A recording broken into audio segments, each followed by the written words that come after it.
Hello and welcome back to Bourbon Barrel Talk. I'm your host, Scott Minton. Today we're back in the Brock Bourbon Bar and we are trying 3 brand new whiskeys straight out. I mean, just brand new bottle cracks, and we're excited to see what we think, and we're gonna give us our honest opinions. How's that sound? Sounds good. Line them up in a row. I like it. So the first one we're going to be sampling today is going to be Old Emmer. It is a Kentucky straight bourbon made with the finest wheat. So Old Emmer, I've seen these recently at Total Wine. And then the second one is Bondstone, their double oak, which is also another Kentucky straight whiskey bourbon. And then the last one, but not least, is called First Car, called Break Maiden, which is their port wine finished Kentucky straight bourbon. So Did you say car or call? call, like first call. Did I say Carl? You say car. I think car. Car. You said first car. First call. My bad. Well, look at me. I can't talk. So the second and the third one are both 90 proof, and the Old Emmer is actually barrel strength, and it's coming in at 58.3, so that's 116.6. Yeah. So Wow. Not All bad right. for a weeder. not bad for a weeder. It's like maker's cast strength. That's what I was about to say. I mean, So. I've never seen a maker's cast strength, I think, over 120. Yeah, I think I saw maybe, right. It was in that area, like 121, 122. Yeah. But yeah, nothing ever really higher than that. Nothing crazy. All right, dive in on this nose. Damn, that is sweet, buttery. Oh, that's what I was about to say. Yeah, it was like it's like you open up like a thing of margarine with some sugar in it. Get a little floral to it. It's got a little floral note. Man, that butter though, man. It's hard to get past that. It is. Is It it is. butter or butterscotch? No butter. So I mean, it's got a little bit of like a sweeter texture, but I don't know that I'd put it on butterscotch as much as I would caramel. You know, I would think about if you can get rid of that cinnamon. It's almost like if you do like put a little bit of the sugar on a piece of toast, buttered toast. Yeah. So it's got a really nice set of legs on it. Yeah, they stick. It's pretty oily, They stick. thick like your mama. Oh, Lord. Is that where you get your thunder thighs from, Carl? Yeah. Damn. Is this a fat joke now all of a sudden? throwing slinging fat things. That's my boy Carl. Apparently. Dog. Thunder thighs isn't a fat joke. I mean, it kind of is. Yeah, it You is. just called You can have muscular thunder thighs. Carl super thick. Anyway, all right. That's what your wife would say. Back to the wheat. I don't even know what to say at this point. Yeah. I guess it's better than being two skinny people having sex, right? Because then you'd like start a fire because you'd be like two sticks rubbing together. Thank you. Yeah, you got to have a little cushion for the pushing, Or right? you can get Somebody as does. a fat guy is chafing. Yeah, I guess. They make ice for that. No, that's what Gold Bond's for. The gold bun. All right, anyway, back to Old Emmer. So I'm getting after it's opened up a little bit, I'm starting to get a little bit of that vanilla cutting through that butter. Just a touch. Man, this has definitely got a unique nose, though. But I'm also getting a little bit of Carl it's just like this little hint of floral, just kind of like lingering just somewhere in the back there. Ooh, a little bit of honeysuckle on the first initial Yeah. pull, right on the front tip of your tongue. It's like front to mid. There's not much of the back. Yeah, it's super smooth. I mean, super smooth. A little honeysuckle on the front. The mid's got a little pepper though, just a little bit of white pepper. I feel like it's pretty rich for a weeder. It just has a deeper flavor than I was expecting. I still get a little bit of the butter, but there's no. I don't get the butterscotch when it comes to flavor going in there. Well, I think Scott was right. I think it's more leaning towards that caramel. Yeah. It's than kinda- it is butterscotch. So the more I'm sipping, the more I'm kind of giving that chew, smacking my lips through it. I'm really getting Longhorn Steakhouse bread with a little bit of butter on it. That's funny. I was actually thinking of something similar, like Texas Roadhouse, almost that the butter. Yeah. From that. Yeah. But yeah, it's almost like it's a sweetened butter. Yeah. Because they add something to that butter to make it a Yeah. little bit better. it's cinnamon and honey. Well, that's what they had at Texas Roadhouse, but I think at the other one, I think it's just just like like honey. I think it's a Butter. sweet. I think it's a sweet cream butter. I think it's Yes. just a little bit higher end, but you get that richness, like a little doughiness, like in that mid palate on it too. I don't know. It's definitely unique. It sticks around on the mid palate too. Yeah. Now the finish is super quick. Doesn't have a whole lot there. It goes kind of into the back part of your throat and then just kind of just dissipates. It fades. I'm getting a little bit of the hug just towards the top. Yeah, top like- part of the chest, but it kind of dies out I don't know, fast. man. I'm not hating on this. No, not at all. It's good. I like what weeders I like. I'm not typically somebody that what's the word I'm looking for? Diverges from. I think it drinks just a little bit underproof, but not much. Yeah, I wouldn't. I'd put it probably like 105. Yeah, I'd agree with that. I think 105, 110, somewhere in there. So Oh, you trying to be funny, 107 boy? Oh, But, yeah. Time to add Do we water. dare drop a water? All right. Let's do it. In honor of Barbara, we will drop water. Since she's not here tonight, we'll put a little water in there and get a little sippy sip, so Barbara can know that she's with us in spirit since she's out partying with the girls tonight, making cocktails. Who knows what else she's doing? Oh God, the nose way crazy. Like pops gets a little spice. yeah, That's wonderful. I like that. I get more like a caramel or butterscotch now to it, Yeah, Yeah. The sugar smells up, changes. All right, take a pull. but it also kills the. Yeah, it kills all the mid palate flavor Yeah. though. Sweetness carries through. Like it's super just sweet now, but it loses almost all of its integrity in the mid palate. There's a little bit of sharpness there, kind of towards that late Yeah. middle. After that drop of water. Yeah. It's weird though. There's the pepper still comes through, but it's so mild, but it actually moves forward. It's almost on the tip of my tongue now, rather than the mid palate before.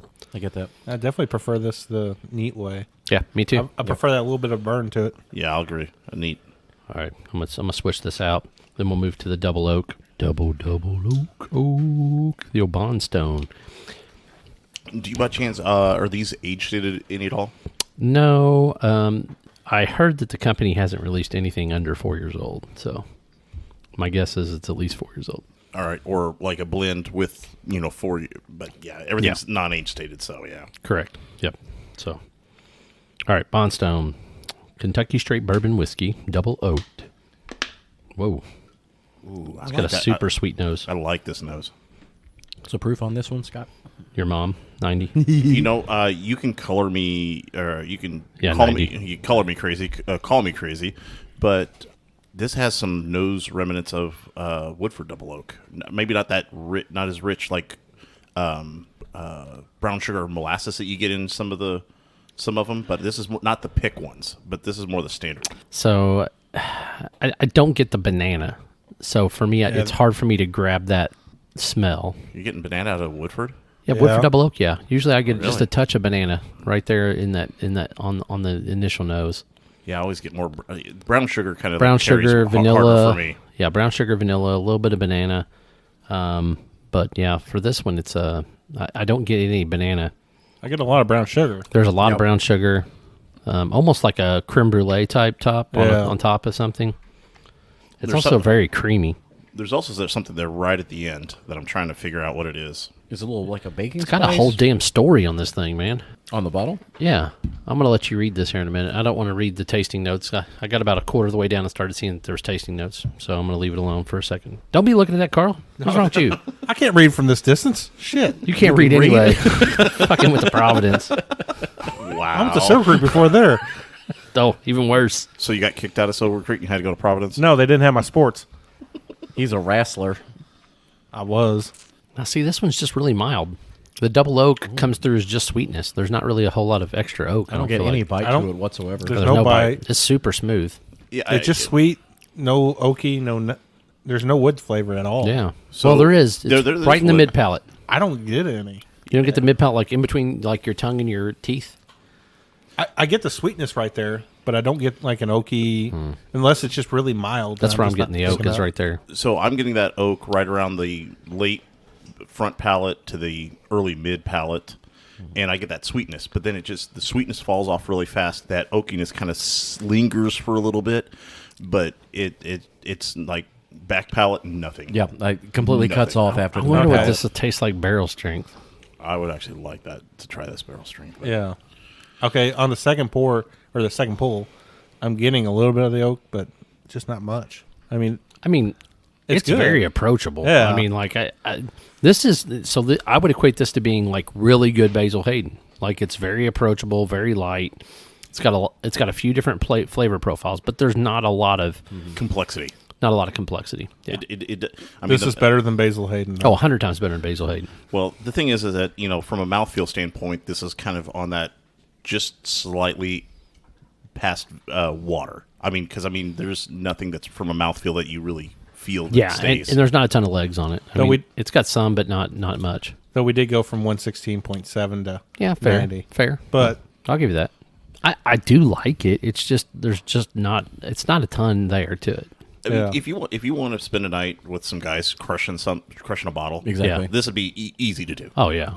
very easy. You definitely crush this bottle in a hot minute. I think you could mix. You could do a little mixology with it too. I don't know if I would because I think you'd lose it.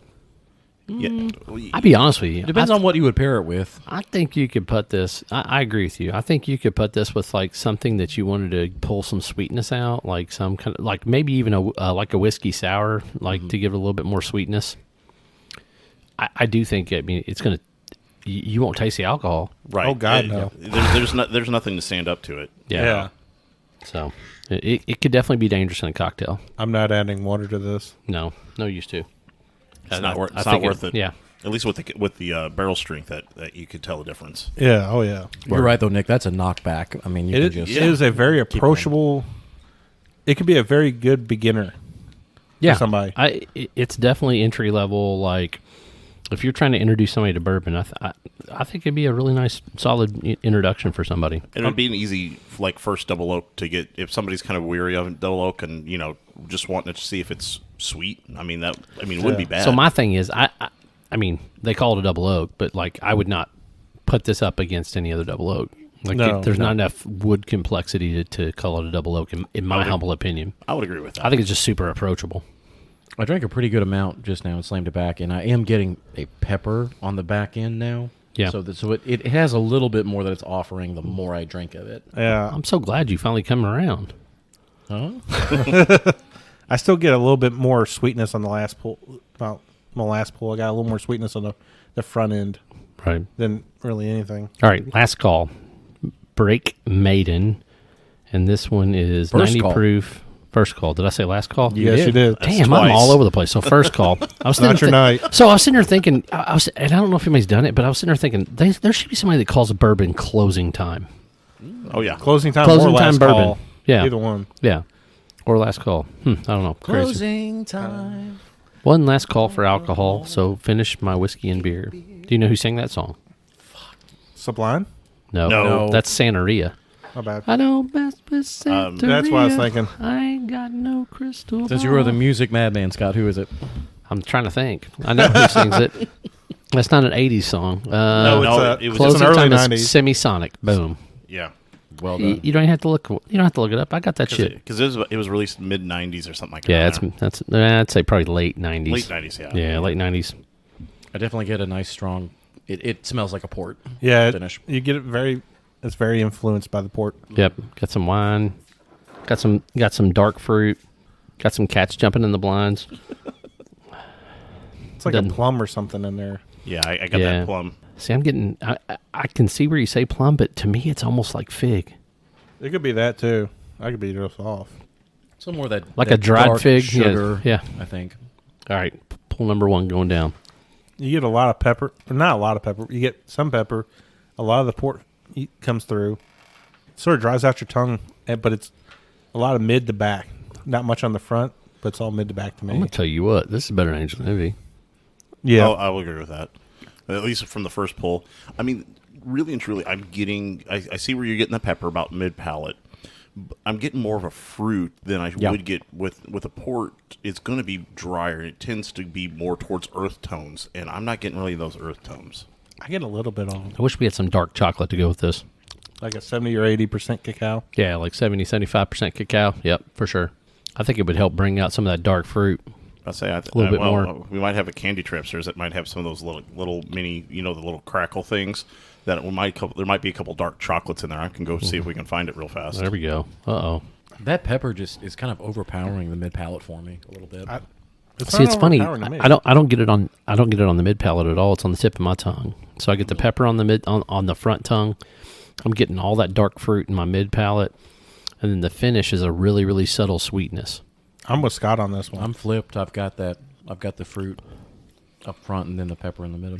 Where you at, Nick? I'm more towards you, Scott, and Carl. Okay. That to where I'm getting the sweetness. Ding. I got the Cheers, pepper. Scott. I get the pepper near the mid, and then I get the sweetness. But that's what I was saying. It was more. I'm getting like more of a fruit flavor towards the back. Yeah. That's where I'm getting that fruit sweetness from. And the more I drink of it, it's plum. Well, I was drinking a port earlier too, so Yeah. maybe that might be. Might be influencing you a little bit. influence of it. Yeah, it's possible. It's got a great finish to it. It does. That's what I really like this. Like, I mean, I'm pleasantly surprised at 90 proof. The finish it comes through. It does well. It seems to have more complexity than the double oak did. About Yeah. All right. What do you think they mean by break maiden? Is that just their title for the bottle? No, that's the title of the bottle, and there is a maiden race, which that's why they call it breaking their maiden. Yep. Or when you break a horse, All right. There is dark chocolate somebody delivered. Yeah, airdrop, right? Airdrop. So yeah, open up this chocolate here real fast, and then give it a try. Combo it. oh Now wow. this is Hershey's Special Dark, so I'm assuming this is probably around 70%, 60%. yeah, probably. Yeah, it's not going to be your 95, 99. No. But It does enough to what you need. That is a Hey, we found this in a pan jar, right? that is a boozy hot cocoa right there. Dude. I'm That's with you on that. solid. Damn, even I have good ideas every now and then. Good job, Scott. God dang. I learned that from our tasting kit. Oh yeah, Remember that episode? Yeah, Yeah. that was a I very thinking, I was like- interesting time. I was like, what's going to go with this, dude, on the food palette? And boom, dark chocolate was the first thing that popped in my head. Good call, Scott. Something about that. All right. I'm going to go back and nose these bad boys now that they're all empty and see what they do. Weeder. So get a little bit of that tobacco, a little bit of vanilla. It's got a much better nose. Not that the nose was bad to begin with, but double oak still just not much. Did that dark chocolate bring out a little more of the pepper to anybody else? In the back palate? Yeah. Yep. Yeah, I think it made the finish be a little bit more spicy, but everything else became much sweeter. Yeah. So I don't know, pretty good. It was a very good pairing. Well, probably what the dark chocolate is doing, it's coating a little bit of that front of your tongue as Yep. you're kind of chewing on it, so everything's going to shift a little bit. Oh yeah, chewing, the old Kentucky chew. All right, You're right on that double oak, though. It's just not. not really doing much. not a whole lot there. I don't know. Like I said, it's super approachable. It's just not. yeah. There's not a lot of. It doesn't hit above its weight class. We'll put it that way. I think we all know if we're going to put these in order, which ones we'd like. I know where that would be. Okay, we'll do it. That's always the last thing we do on every episode. I'm actually going to go the port, then the wheat, then the double oak. I'm with you. Port wheat double oak. Third. Oh. Fourth, I say. Oh Holy God, shit. that's a unanimous. I don't think we've ever had a unanimous No, vote. we've always had haven't. one person. One- It's usually me. It's usually fucking Jared. Jared or Carl. Yeah, one of those two are always fucking something up. Actually, it's usually you, John. Let's be honest. Damn it, Scott! I was trying to divert from myself. It's called deflect. Oh, you're Deflection. coming right at me, right there. Deflection. I Yeah, like deflected that. Jared. He's not So- here. But that Yeah. port just had such a nice complexity to it, It did. where the weeder was just more of a. It had a little bit of heat, but it had a lot of pepper to it, floral notes and different and I'll tell you what. sugar. Of the weeders that I enjoy and partake in, it's up there. Oh yeah, I mean, Weller's still probably a little bit better. What are you comparing it with? So you got to compare it to weeders, right? Yeah. I would say, yeah. so you got Weller. Weller, Weller Special Reserve. Weller's probably the Wellers in general. I think are just a little bit better, just because I think it's got a little bit more complexity to it, and I think they're probably a little bit older, so they probably get a little bit Yeah. more. And you'd have to probably get that closer to the OWA 107 from a proof standpoint for Oh, yeah. comparison. I prefer this to regular Makers. Yeah, about to say Makers is the next big one. I probably prefer it to Larceny. I prefer this over both of those. Now, if yeah. I was drinking Larceny Barrel Proof or Maker's Cash Strength, I would probably take one of those. But Right. I think I'd it's prefer a nice this over weeder. Larceny Barrel Proof to me. Do you know the cost on any of these? What they retail for? I want to say they were all in like the $50 to $60 range, so not crazy. I think the old Emmer, because being cash drink, I think it was closer in the 70. But I mean, See, I'm sure you can- What was like, 10 years ago, these would be bottles would probably be in the 30s, but now things have kind of shifted more to the standard bottle is going to be around $50. And Yeah. if 40 these to are about 60, 70 bucks is the Yep. standard price that's anymore. kind of thing. And By I'm the sure way- you can probably pick these up anywhere local around Louisville. Costco does have double oak on sale right now for $39.99. Well, All right, see you. I'll be back. I know where I'm going. On Thanks top for of other joining us things on that- Bourbon Barrel Talk. So anyway, so we went last call, Old Emmer, Bondstone. That's how we liked them. That's our episode of Bourbon Barrel Talk. If you want to find us, you can find us on Facebook, the Instagram, or Twitter. You can also email us at bourbonbarreltalk@gmail.com if you have any questions, comments, or concerns. Make sure you hit the subscribe button, whether you're listening on Pandora, Spotify, iTunes, whatever. You can get our episodes as soon as they drop on Sunday morning. This is Scott, Nick, Carl, and John signing off. Peace. See ya. Shop smart, shop S smart.